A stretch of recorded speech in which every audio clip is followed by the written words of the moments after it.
तो दोस्तों welcome to विद्यालय आईएएस। आइए आज हम संविधान के मौलिक अधिकार के वे प्रश्न देखेंगे जो आपके यूपीएससी, सीजीपीएससी, एसएससी या फिर किसी भी स्टेट पीसीएस के एग्जाम में उतने ही यूजफुल होंगे।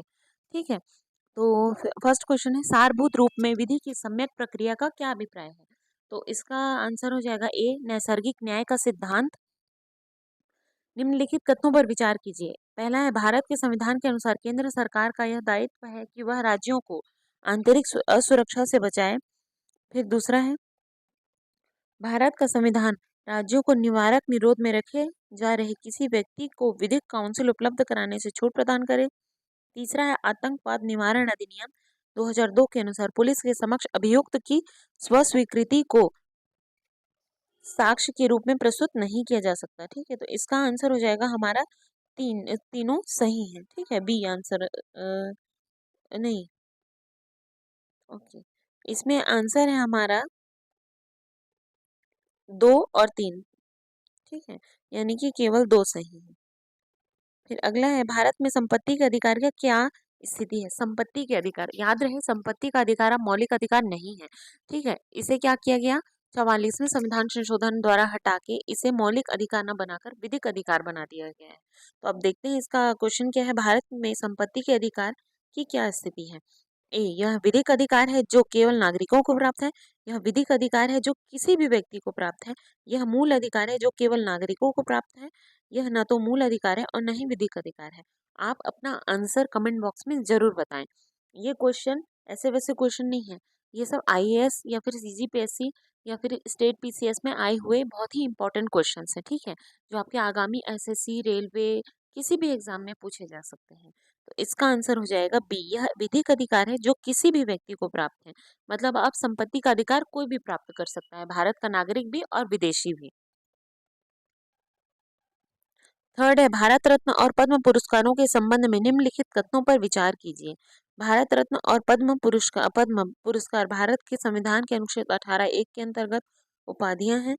वर्ष 1954 में प्रारंभ किए गए पद्म पुरस्कारों को केवल एक बार निलंबित किया गया है। किसी वर्ष विशेष में भारत रत्न पुरस्कारों की अधिकतम संख्या 5 सीमित की है। तो देखिए, पहला तो हमारा सही है।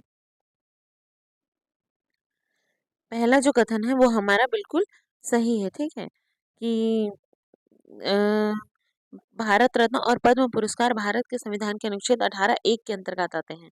क्यों 18(1) क्या करता है, उपाधियों का अंत करता है। ठीक है, इसमें भारत रत्न या फिर पद्म पुरस्कारों को उपाधियां न मानकर पुरस्कार माना गया है। तो हमारा आंसर हो जाएगा एक सही नहीं है। दूसरा देखते हैं, 1954 में प्रारंभ किए गए पद्म पुरस्कारों को केवल एक बार निलंबित किया गया है।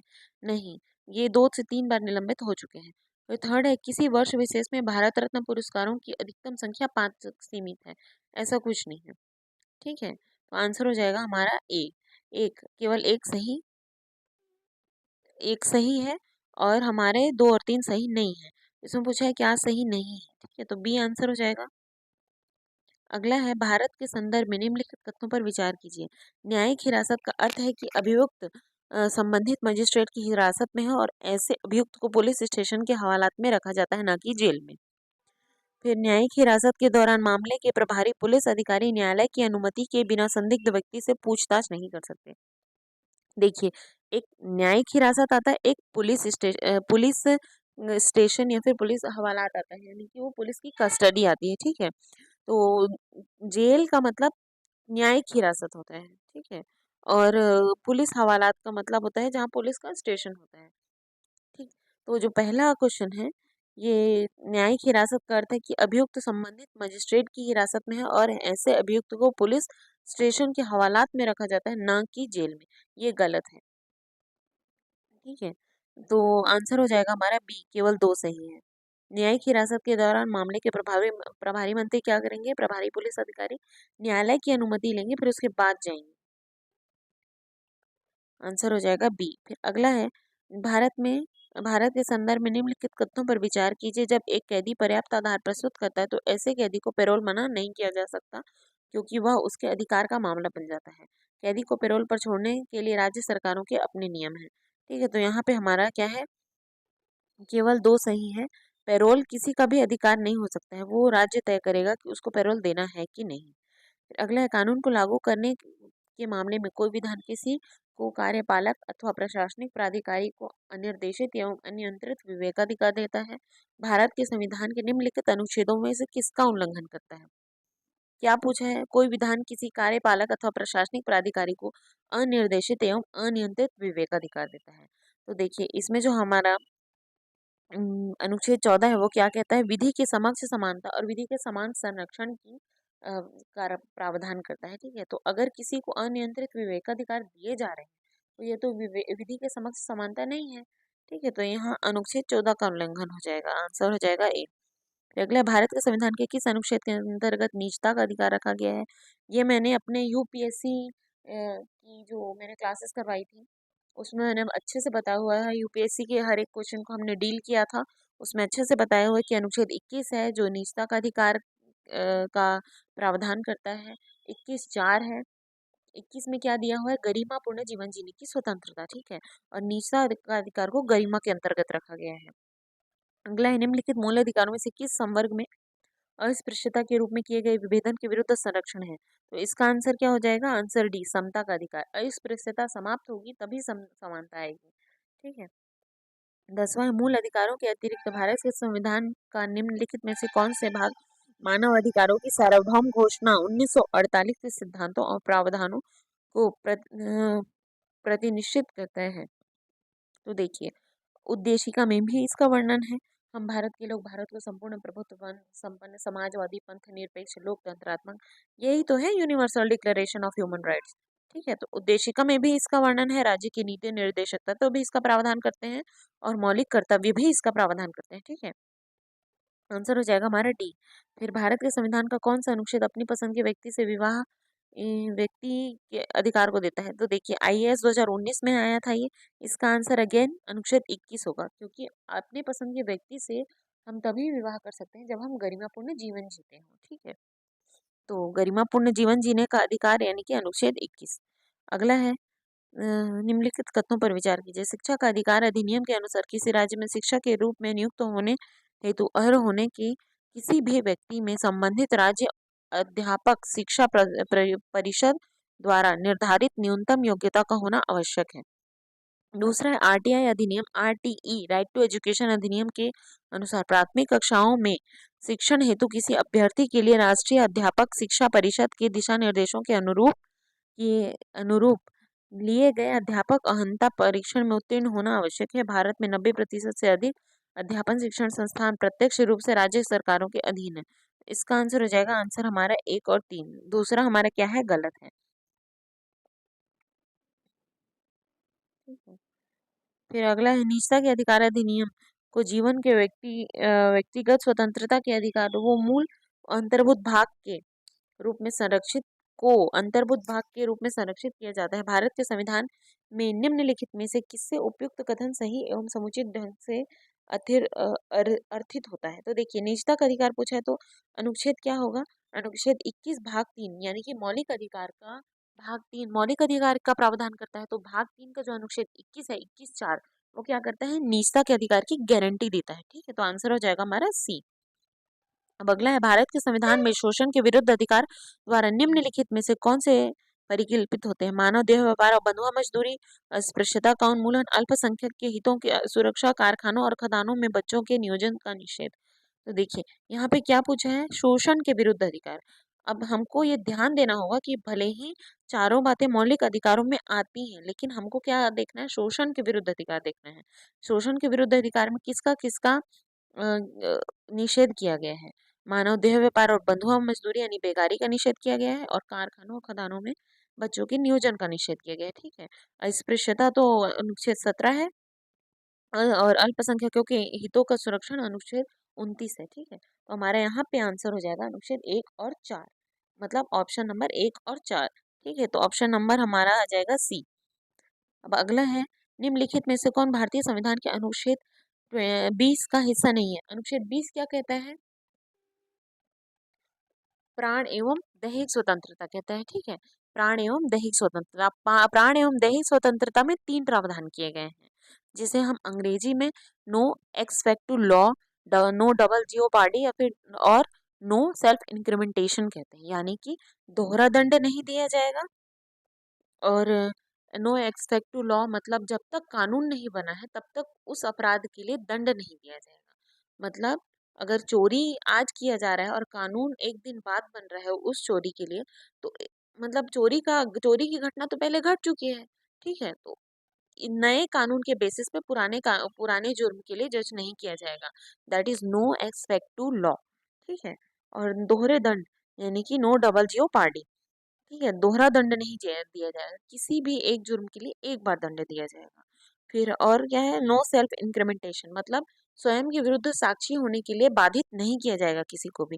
तो यहाँ पे क्या है, हमारा ए बी और डी सही है, हमारा सी गलत है। यातना के विरुद्ध निषेध गलत है। यातना दी जा सकती है पुलिस द्वारा, कब दी जा सकती है, रिमांड में दी जा सकती है, ठीक है, तो आंसर हो जाएगा सी। फिर अगला है, शिक्षा का मौलिक अधिकार अधिकारों में सम्मिलित किया गया है। इसे हमने कई बार पढ़ चुका है, 86वें संविधान संशोधन अधिनियम 2002 के माध्यम से किया गया था।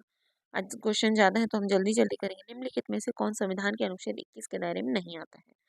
एक चिकित्सक द्वारा घायल को चिकित्सकीय सहायता, कार्यस्थल पर महिलाओं का लैंगिक उत्पीड़न, पानी की गुणवत्ता को प्रदूषित करना, मृत्युदंड।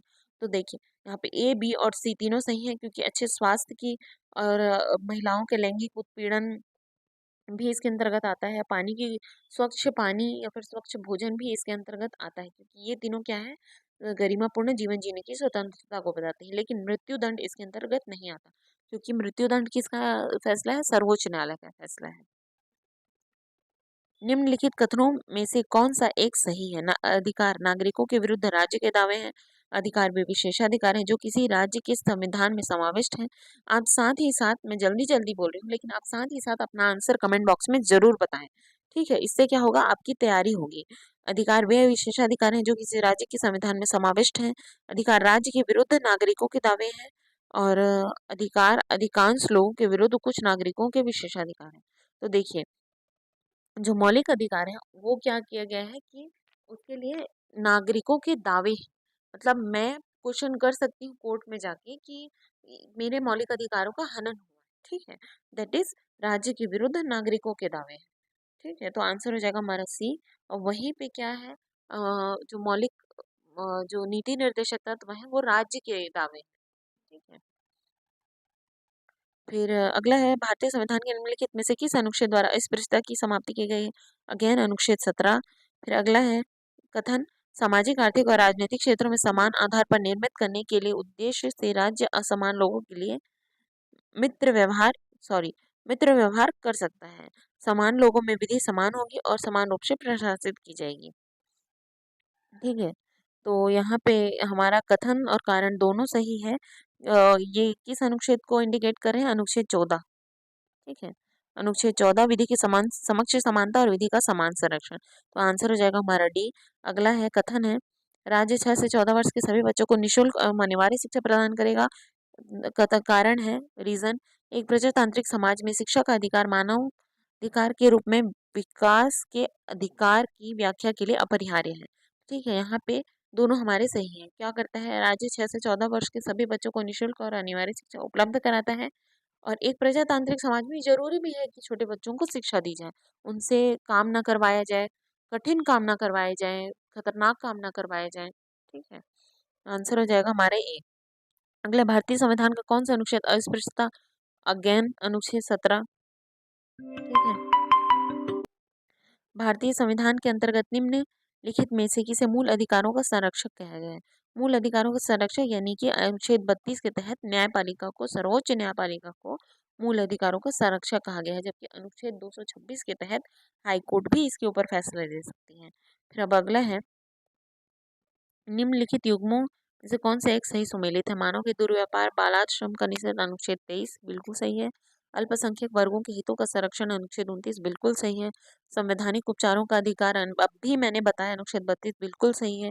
शिक्षा संस्थानों की स्थापना तथा प्रशासन करने का अल्पसंख्यक वर्गों का अधिकार, ये गलत है। शिक्षा संस्थाओं की स्थापना तथा प्रशासन करने का अल्पसंख्यक वर्गों का अधिकार किसके अंतर्गत आता है, अनुच्छेद 30 के अंतर्गत आता है, ठीक है, तो आंसर हो जाएगा हमारा डी। अगला है, भारतीय संविधान के 44वें संशोधन द्वारा मौलिक अधिकार की श्रेणी से निम्नलिखित में किसे हटाया गया। संपत्ति के अधिकार को हटाया गया था, हमने पहले ही बताया। फिर भारतीय संविधान के 25 प्रयुक्त अनुच्छेद 25 में प्रयुक्त हिंदू शब्द किसे सम्मिलित नहीं करता है। तो देखिए यहाँ पे जो पारसी है वो मेन मेन रूट इनका ईरानियों से जुड़ा हुआ है, ठीक है, ये देखना है।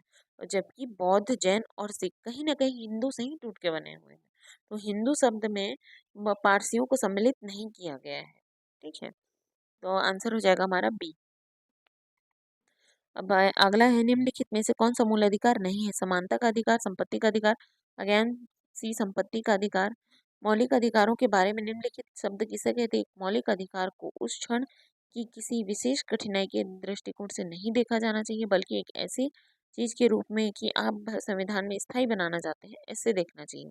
तो ये किसने कहा था, जवाहरलाल नेहरू जी ने कहा था, ठीक है। फिर भारतीय संविधान का कौन सा अनुच्छेद, अगेन बार बार ये क्वेश्चन आ गया, सॉरी, अनुच्छेद 17 है। फिर अनुच्छेद अनुसूचित जाति अनुसूचित जनजाति को किस अनुच्छेद के अंतर्गत मौलिक सामाजिक, आर्थिक, राजनीतिक तथा सांस्कृतिक अधिकार दिए गए हैं। अनुच्छेद 17 के अंतर्गत दिए गए हैं, क्योंकि अनुच्छेद 17 अस्पृश्यता का अंत करता है, ठीक है। फिर मौलिक अधिकार क्या है, वाद योग्य है, ए आंसर। संविधान के अनुच्छेद 25 के अनुसार धर्म की स्वतंत्रता का अधिकार किसके अधीन नहीं है, सार्वजनिक। अनुच्छेद 25 ये कहता है कि सदाचार, सार्वजनिक व्यवस्था या फिर स्वास्थ्य के आधार पर अगर अनुच्छेद 25 का मतलब का उल्लंघन किया जा रहा है तो इसे भी निरस्त किया जा सकता है, ठीक है। मतलब अगर किसी हड़ताल के कारण किसी की जान चली जा रही है तो यहाँ पे क्या हो सकता है, स्वास्थ्य वाला, स्वास्थ्य, सार्वजनिक व्यवस्था ये सब भंग हो रहा है, ठीक है। तो फिर तब उस दशा में हम क्या करेंगे कि धार्मिक जुलूस को मना कर सकते हैं, ठीक है। तो यहाँ पे आंसर हो जाएगा डी, मानववाद। अगला है भारत के संविधान के अनुसार निम्नलिखित में से कौन सा कथन सही है। कानून के समक्ष समानता भारत के नागरिकों को ही प्राप्त है। देखिए कानून के समक्ष समानता भारत के नागरिकों को, मैंने कहा था कौन कौन से मौलिक अधिकार प्राप्त है भारतीयों को, विदेशी को। अनुच्छेद 15, 16, 19, 29 और 30, 5 हैं जो केवल भारतीयों को प्राप्त हैं। इसके अलावा जितने भी हैं वो भारतीय और विदेशी दोनों को प्राप्त हैं, ठीक है। तो जो पहला जो ये है वो तो अनुच्छेद 14 है कि कानून के समक्ष समानता भारत के नागरिकों को ही प्राप्त है, ये हमारा गलत हो गया। लोक रोजगार के मामले को समान भारत के नागरिकों को ही प्राप्त है। वाक्य एवं अभिव्यक्ति अधिकार भारत में रहने वाले सभी लोगों को प्राप्त है। तो देखिए यहाँ पे हमारा आंसर हो जाएगा बी, केवल दो। तो सही उत्तर है केवल दो, क्योंकि वाक्य एवं अभिव्यक्ति क्या करता है, अनुच्छेद 19 है। और 15, 16, 19, 29 और 30 ये केवल भारतीयों को प्राप्त है, ठीक है। भारत में रहने वाले और भारतीय दोनों चीजें अलग अलग है, भारत में रहते तो विदेशी भी हैं।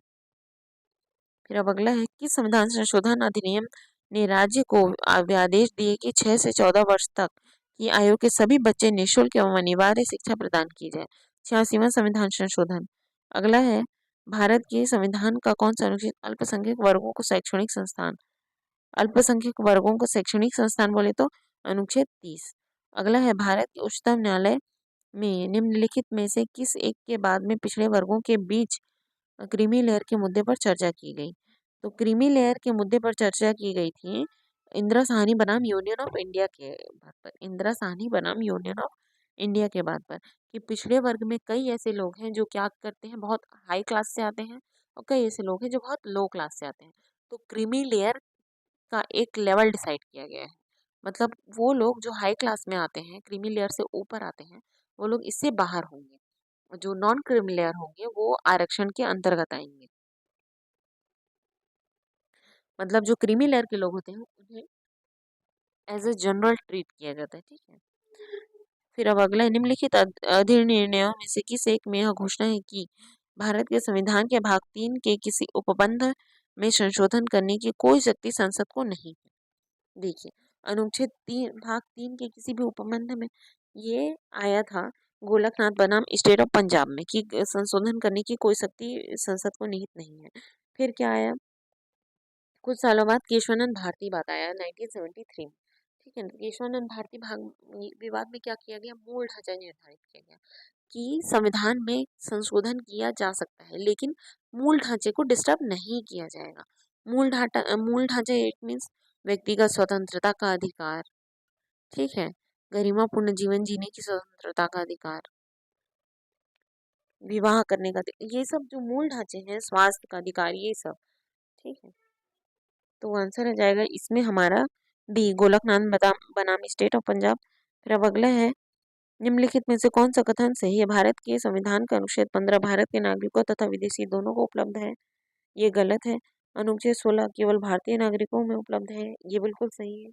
अनुच्छेद 21 भारत के राज्य क्षेत्र में भारत के नागरिकों तथा विदेशियों दोनों को समान रूप से उपलब्ध है। 2 और 3 हमारा सही है यहाँ पे। ठीक है, पहला गलत है क्योंकि 15, 16, 19, 29 और 30 ये 5 अधिकार हैं जो केवल भारतीयों को प्राप्त होंगे। अब अगला है 38वां क्वेश्चन, भारतीय संविधान के किस अनुच्छेद में भाषण एवं अभिव्यक्ति की स्वतंत्रता मूल अधिकार है? अनुच्छेद 19 आ जाएगा इसका आंसर। भारत के संविधान का निम्नलिखित में से कौन सा अनुच्छेद प्रेस की स्वतंत्रता से संबंधित है? अनुच्छेद 19 के अंतर्गत ही इसे रखा गया है, प्रेस की स्वतंत्रता को। इसके एक्सप्लेनेशन भी देखते हैं। संविधान के प्रत्यक्ष रूप से प्रेस की स्वतंत्रता का उल्लेख नहीं है, किंतु अनुच्छेद 19(1)(a) और अनुच्छेद 19(1)(3) के अंतर्गत वाक स्वतंत्र और अभिव्यक्ति स्वातंत्र के अधिकार में न्यायालय द्वारा इसको निहित माना गया है।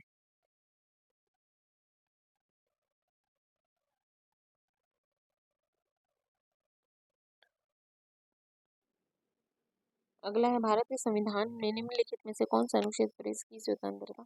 अगेन अनुच्छेद 19। फिर भारतीय संविधान का कौन सा, फिर से वही क्वेश्चन आ गया, सॉरी, अनुच्छेद 19। भारत के संविधान में स्पष्ट प्रेस की आजादी की व्यवस्था नहीं करता, किंतु यह आजादी अंतर्निहित। अभी मैंने एक्सप्लेनेशन में बताया था, अनुच्छेद 19(1)(a) के तहत ये निहित है। ठीक है, अगला है, भारत में समाचार पत्रों का स्वतंत्र वही है, आंसर हो जाएगा ये। उच्चतम न्यायालय की व्यवस्था के अनुसार निजी भवनों के ऊपर राष्ट्रीय झंडे को फहराना के तहत नागरिक का मौलिक अधिकार है। ये भी अनुच्छेद 19(1)(a) के तहत आता है। ठीक है, ये अभिव्यक्ति की स्वतंत्रता के तहत आता है। क्यों है, इसका एक्सप्लेनेशन देखते हैं, बहुत ही इंटरेस्टिंग है। नवीन जिंदल बनाम भारत संघ वाद में दी गई उच्चतम न्यायालय की व्यवस्था के अनुसार निजी भवनों के ऊपर राष्ट्रीय झंडे को फहराना अभिव्यक्ति का प्रतीक है, जो संविधान के अनुच्छेद 19(1)(a) के तहत हर नागरिक का मौलिक अधिकार है। इसमें स्वतंत्रता के अधिकार के भाग के रूप में निम्नलिखित में से कौन सा बिना हथियार के शांतिपूर्ण ढंग से इकट्ठा होने की स्वतंत्रता के अंतर्गत नहीं आता है? ठीक है, घेराव अफसर जो मतलब पूछ रहा है कि बिना हथियार के शांतिपूर्ण से इकट्ठा होने की स्वतंत्रता के अंतर्गत क्या नहीं आता है? संविधान का अनुच्छेद 19 क्या करता है, प्रावधान करता है कि बिना हथियार के शांतिपूर्ण ढंग से इकट्ठा भी होया जा सकता है, सम्मेलन। ठीक है, तो इसका देखते हैं ऑप्शन, घेराव अफसर जो अपना कर्तव्य नहीं निभाते, शांतिपूर्वक इकट्ठा होना, एकत्रित जनता जिसको हथियार नहीं रखना चाहिए, इस अधिकार के अभ्यास पर राज्य कानून बनाकर तर्कपूर्ण प्रतिबंध लगा सकते हैं। तो देखिए यहाँ पे बी, सी और डी तीनों सही है, लेकिन ये हमारा क्या बोल रहा है कि अफसर का घेराव करना जो अपना काम नहीं करता, अफसर काम करे चाहे मत करे, उसका घेराव नहीं किया जा सकता है। ठीक है, आंसर हो जाएगा ए, निरायुध सम्मेलन। अगला है, निम्नलिखित में से किस आधार के कारण नागरिक की विद्या अभिव्यक्ति की स्वतंत्रता पर प्रतिबंध नहीं लगाया जा सकता है? लोक व्यवस्था, भारत की संप्रभुता, लोक व्यवस्था, न्यायपालिका का अपमान, अवांछनीय आलोचना। ठीक है, तो इसका आंसर हो जाएगा डी, अवांछनीय आलोचना के आधार पर प्रतिबंध नहीं लगाया जा सकता। अगला है, भारतीय गणराज्य के संविधान का कौन सा अनुच्छेद व्यक्ति की प्राण एवं दैहिक स्वतंत्रता के संरक्षण में है? अनुच्छेद 20 है इसका आंसर सी। अगला है, भारतीय संविधान के किस अनुच्छेद में विधि की सम्यक प्रक्रिया के सिद्धांत को शामिल किया गया? विधि की सम्यक प्रक्रिया। ठीक है, विधि की सम्यक प्रक्रिया, यह हो जाएगा अनुच्छेद 21। अगला है, भारतीय संविधान का कौन सा अनुच्छेद व्यक्ति के विदेश यात्रा के अधिकार को संरक्षण प्रदान करता है? 19 क्या करता है, सम्मेलन विचरण की स्वतंत्रता देता है। ठीक है, तो इसका आंसर हो जाएगा बी। अगला है, भारत के संविधान का कौन सा अनुच्छेद निजता का अधिकार, अगेन अनुच्छेद 21 सी आंसर। फिर हमारा लास्ट क्वेश्चन है, भारत के संविधान का कौन सा अनुच्छेद अपनी पसंद के व्यक्ति से विवाह किसी अ, व्यक्ति के अधिकार को संरक्षण देता है, व्यक्ति के अधिकार को संरक्षण देता है? अनुच्छेद 21, यानी कि आंसर हो जाएगा हमारा बी। ठीक है, इस प्रकार आज के हमारे ये 50 प्रश्नों का सेशन था। अगर आपको वीडियो अच्छा लगा हो तो प्लीज़ चैनल को सब्सक्राइब करें, वीडियो को लाइक करके शेयर ज़रूर करें। Thank you for watching.